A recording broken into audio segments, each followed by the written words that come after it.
오늘 우리에게 주신 하나님의 말씀은 구약성경 신명기 10장 12절에서 22절 말씀입니다. 이스라엘 백성은 이제 하나님의 은혜를 경험한 백성이죠.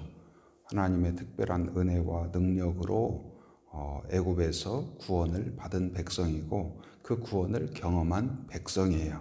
특별히 하나님께서 사랑하시고 구별한 백성.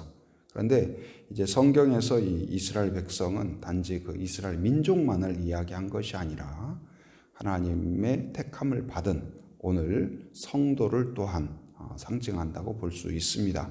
우리는 성도는 어떤 사람일까요? 바로 하나님의 구원을 경험한 사람입니다. 하나님의 능력, 하나님의 오른팔의 그 힘을 경험한 자이고 그 은혜를 깨달은 사람, 그 사람이 바로 성도라고 할 수 있습니다. 오늘 이제 말씀은 이제 이스라엘 백성에 대하여서 하나님이 무엇을 요구하시는가, 무엇을 기대하시는가, 이것을 말씀하십니다. 이것을 통하여서 우리는 단지 이스라엘 민족에 대한 이야기를 역사적으로 그런 거구나 이해하는 그 정도가 아니라 오늘 성도에게 요구하는 하나님의 뜻과 하나님의 마음을 동일하게 우리가 살필 수가 있습니다. 하나님은 이스라엘 민족에게 무엇을 원하실까요? 바로 첫째는 여호와를 경외하라, 그렇게 명령하고 있습니다. 이 12절 말씀 우리 같이 한번 읽어보도록 하겠습니다. 시작. 이스라엘아, 내 하나님 여호와께서 내게 요구하는 것이 무엇이냐? 곧 내 하나님 여호와를 경외하여 그의 모든 도를 행하고 그를 사랑하며 마음을 다하고 뜻을 다하여 내 하나님 여호와를 섬기고. 여기에서 이제 이스라엘아, 이 말은 구원받은 자들아, 은혜를 입은 자들아, 하나님의 택함을 받은 자들아, 그렇게 설명할 수 있겠습니다. 곧 오늘 성도들도 마찬가지죠. 구원을 받은 자요, 은혜를 입은 자요, 그리고 하나님의 사랑과 축복을 받은 자요, 하나님이 동행하는 자요, 마음의 중심 가운데 하나님이 살아계신 자들아, 그들에게 하나님이 무엇을 원하시냐? 내 하나님 여호와께서 내게 요구하는 것이 무엇이냐? 이것은 몰라서 질문하는 것이 아니라 지금 말하기 위한 것을 이제 먼저 질문 형식으로 우리의 주의를 끌고 환기하는 그러한 질문이라고 볼 수 있습니다. 그러면서 이제 그 뒤에 하나님이 요구하시는 것을 설명하고 있죠. 곧 내 하나님 여호와를 경외하여. 하나님을 경외하는 것. 하나님을 경외한다는 것은 무엇입니까? 하나님을 예배하는 것이요, 하나님을 존중하는 것이요. 그런데 그 하나님을 경외한다는 그것으로 인하여서 주어지는 것이 무엇이냐? 거기에 보니까 그의 모든 도를 행하고, 곧 이제 순종을 말합니다. 하나님의 명령과 규례를 행하는 것, 하나님의 말씀에 기쁨으로 순종하는 것, 이것이 바로 하나님을 경외하는 것, 하나님께 우리의 마음을 나타내는 것이라고 할 수 있습니다. 착한 학생이란 어떤 학생이 착한 학생일까요? 바로 어떤 학생이 좋은 학생일까요? 그 선생님의 지도를 잘 따르는 학생이 바로 좋은 학생이라고 할 수 있을 것입니다. 좋은 성도도 마찬가지입니다. 바로 하나님의 인도를 잘 따르는 그런 성도가 좋은 성도라고 할 수 있을 것입니다. 하나님의 인도는 무엇입니까? 곧 이제 하나님의 명령과 하나님의 그 말씀을 우리에게 주셨어요. 그것이 바로 길이다. 그래서 말씀이 길이요, 말씀이 바로 우리의 걸음을 인도하는 그런 등불이에요. 등불. 그래서 이 길을 가다 보면 가로등이 있죠. 가로등이 있으면 그 아래를 뚜벅뚜벅 걸어가면 안전한 거예요. 길을 건널 때에도 신호등에 따라서 건너가면 안전한 거예요. 그러나 그걸 무시하면 사고가 날 가능성이 높은 것이죠. 마찬가지예요. 우리가 똑같은 길을 가지만 그 신호등을 따르느냐 따르지 않느냐에 따라서 위험도가 완전히 달라지죠. 근데 하루를 똑같이 사는 것 같지만 하나님의 말씀이 가는 곳에 가고 멈추는 곳에 멈춘다면 우리는 그 하나님의 손길 안에서 안전할 것입니다. 그러나 똑같은 길이지만 거기에 빨간불일 때 딱 건넌다. 내가 자신감 있게 용기 있게 걷는 거하고는 아무 상관이 없어요. 내가 아무리 자신감 있게 용기 있게 담대하게 신속하게 걷는다 할지라도 그건 어마어마한 위험 가운데 빠지는 것이죠. 그러나 바로 그 신호에 맞게 건너가는 것이 안전을 최대한 보장할 수 있는 것이듯이 우리의 인생의 안전은 어디에서 올까요? 우리가 얼마나 신속하냐, 얼마나 여러 사람이 가느냐, 또 힘을 모아서 가느냐, 막 결의와 의지를 다져가지고 아자 그래가지고 가느냐, 거기에 있는 것이 아니라 바로 하나님의 신호. 그래서 이 이스라엘 민족은 광야의 기간 40년을 거쳤잖아요. 이 광야의 40년은 어떤 의미가 있을까요? 노예로 살아왔던 430년 동안 노예로 살아왔던 그들이 바로 약속의 땅으로 들어가기 위하여서는 바로 이 노예의 그러한 습성들, 그것을 벗어버리고 구원받은 백성으로서, 하나님의 백성으로서 이제 준비되는 기간이에요. 군대도 딱 입소를 하면 바로 자대 배치 받아가지고 어디 휴전선에 배치되고 해안선에 배치되고 해서 자기의 의무를 딱 감당하는 것이 아니죠. 딱 입소하면 제일 먼저 들어가는 데가 어디예요? 훈련소예요. 훈련소 가가지고 계속 저도 논산훈련소 들어갔을 때 생각이 나요. 새벽부터 일어나가지고 밤에까지 모든 것이 내 맘대로 되는 것이 아니에요. 그냥 뛰고 달리고 그리고 처음에는 한 2주간은 계속 앞으로 가 뒤로 가 좌로 가 좌로 가 우로 가 계속 단순한데 이게 이제 익숙하지 않으니까 처음에는 어떻습니까? 첫날에는 이렇게 앞으로 가 하다가 뒤로 가 앞으로 가 우로 가 좌로 가 하면 이게 좌와 우가 막 혼동이 돼요. 그래가지고 가다 보면은 다른 사람은 다 저쪽으로 가는데 나만 혼자 이쪽으로 간다든지 그런 경우가 생기죠. 근데 이제 익숙해지면 어때요? 신병인데도 한 2주만 지나도 척척척척척척 맞아요. 그리고 대답도 딱 이제 누구 딱 지적하면은 네 하면서 대답하는 것도 딱 바뀌고. 그러니까 이게 훈련이 되는 거예요. 훈련이 딱딱딱딱. 그래서 명령이 딱 떨어지면 이게 좌로 가라는 말인지 우로 가라는 말인지. 그러니까 처음에는 우리가 좌우 이런 말 별로 안 쓰잖아요. 오른쪽 왼쪽 그러지. 근데 군대에서 오른쪽으로 가세요, 왼쪽으로 가세요, 돌아가세요 이렇게 안 해요. 좌양 좌로 갓, 우로 갓 그러지. 그러니까 이게 익숙하지 않은 말이니까 잘 안 들리거든요. 근데 이제 익숙해지면 어때요? 그 말이 착착 들어와요. 그래가지고 나도 모르게 귀로 듣는 것이 아니라 발이 그냥 자동으로 촥 이렇게 움직이는 거예요. 근데 그게 한 사람이 아니라 여럿이 탁탁탁탁 움직여요. 근데 그러면 아주 멋있죠. 멋있어요. 그래서 그것이 되어야 그 명령이 들려야 가장 기본적인 앞으로 가 뒤로 가 제자리에 섰 이것이 들려야 그 다음에 이제 총도 쏘고 뭣도 하고 임무도 주어지고 그 명령이 들리기 시작하는 거예요. 마찬가지로 우리가 하나님의 뜻과 하나님의 명령이 들리기 시작을 해야 바로 이제 하나님의 백성으로 준비가 되는 거예요. 그래서 광야에서 갈 때 어떻습니까? 이제 구름 기둥, 불 기둥이 인도했잖아요. 그래서 내가 막 가고 싶다고, 막 빨리 가고 싶다. 약속의 땅에 빨리 들어가고 싶다. 젖과 꿀이 흐르는 땅에 빨리 가고 싶다. 해서 갈 수 있는 게 아니에요. 그들은 철저히 그들의 속도와 그들의 방향과 그들이 어디로 가는지를 본인이 결정하는 것이 아니고 누가 결정했어요? 하나님이 결정했어요.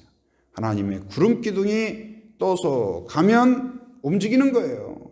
그리고 멈추면 멈춰야 돼요. 바로 불기둥이 가만히 있으면 그 안에 거주할 때 안전한 거예요. 내 생각과 내 계획이 앞서는 것이 아니고. 그래서 우리가 기도할 때에도 뭐예요? 바로 기도보다 성령보다 앞서지 않게 하여 주옵소서. 누구의 뜻을 따라요? 하나님의 뜻을 따르는 것이 안전한 길인 줄 믿습니다. 그래서 성도는 어떤 사람이냐? 택함받은 사람인데 무엇을 위하여 택함받은 사람이냐? 하나님의 사랑을 받고 하나님의 은혜를 경험한 자로서 하나님의 뜻과 하나님의 명령에 순종하도록 구별된 자다.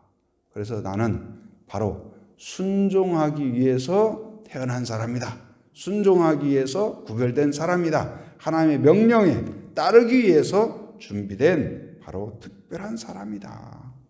이제 예수님께서 십자가에 달리실 때 마지막으로 하신 말씀이 뭐예요? 바로 다 뭐했다? 이루었다. 뭘 이뤘다는 말일까요? 뭘 이뤘다는 말이에요? 예수님이 길지 않은 삶을 살았죠. 우리들보다 짧은 삶을 살았잖아요. 그럼에도 불구하고 그가 다 이루었다. 그리고 실제적으로 공생의 기간은 3년 남짓, 굉장히 짧잖아요. 그럼에도 불구하고 다 이루었다. 무엇을 이뤘다는 말일까요? 하나님이 주신 명령을 다 이뤘다는 말이에요. 여러분, 우리가 하루를 지나면서도 하나님의 뜻을 내가 다 이루었다. 하나님의 명령을 다 이루었다. 오늘 나에게 주신 사명을 다 이루었다. 그럴 수 있다면 가장 행복한 사람인 줄 믿습니다. 아무리 분주하게, 아무리 막 코피나게 달렸어도 하나님이 주신 일을 다 하지 못했다면, 막 그냥 분주하게 막 왔다 갔다 했어도 바로 학생이 해야 할 일을 하지 않았다면 그건 좋은 학생이 못 되는 거예요. 우리도 마찬가지예요. 좋은 성도는 하나님이 주신 길이 무엇인가를 깨닫고 그것에 순종하는 성도가 되어야 할 줄 믿습니다. 오늘 또 모든 삶의 행진 가운데 하나님이 나에게 주신 그 길이 무엇인가를 알고 그리고 순종하고 또 순종하고 하나님의 길을 찾고 의지하는 성도가 되기를 바랍니다. 또한 이제 우리가 경외한다는 것은 무엇이냐? 바로 사랑의 동기로 행하라. 12절에서 그러죠. 바로 이 모든 도를 행하고 그를 사랑하며. 그는 누구예요? 하나님을 사랑하며. 그래서 우리가 기도를 하든 예배를 하든 삶을 살든 그리고 돈을 벌든 사업을 하든 우리의 근본 동기는 뭐예요? 하나님을 사랑하기 때문이다. 하나님을 사랑하기 때문이다. 그래서 우리가 하는 모든 행동, 그것의 근원은 하나님에 대한 사랑이 되어야 할 것입니다. 왜냐하면 왜 그럴까요? 바로 하나님이 나를 택하셨기 때문에. 택하셨다는 말은 15절 말씀 우리 같이 한번 읽어봅니다. 시작. 여호와께서 오직 내 조상들을 기뻐하시고 그들을 사랑하사 그들의 후손인 너희를 만민 중에서 택하셨음이 오늘과 같으니라. 우리가 하나님을 먼저 사랑한 것이 아니고 누가 먼저 사랑하셨어요? 하나님이 우리를 사랑하셨습니다. 나 같은 자를 하나님이 사랑하셨구나. 이게 최고의 은혜예요. 하나님이 나를 사랑하신다. 여러분 생각해 보세요. 누군가가 나를 사랑한다는 것만큼 가슴 뛰는 일이 있을까요? 나를 사모하고 나를 사랑하고 나를 생각하고 나를 축복하고 내가 잘 될 때 기뻐하고 나에게 좋은 거 주려고 하고. 사랑하면 어때요? 그냥 좋은 것, 어떻게든 좋은 거 생기면 주고 싶고. 근데 하나님이 우리를 향하여 그러신 거예요. 그래서 어느 정도 사랑하셨어요? 십자가에 예수님을 주시기까지 나를 사랑하셨습니다.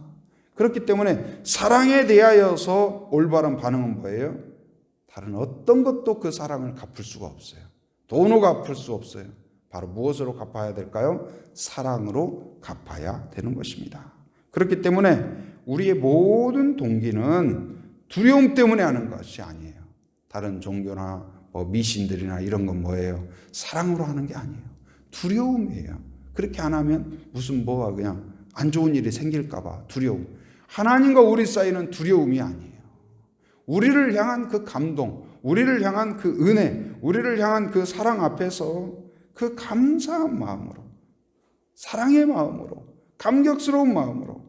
그래서 그 구약 성경에 보면 창세기에 보면 야곱의 이야기가 나오죠. 야곱이 여러 가지 야곱의 이야기가 있지만 그 아내를 얻는 과정이 나와요. 이제 아내를 얻는 과정.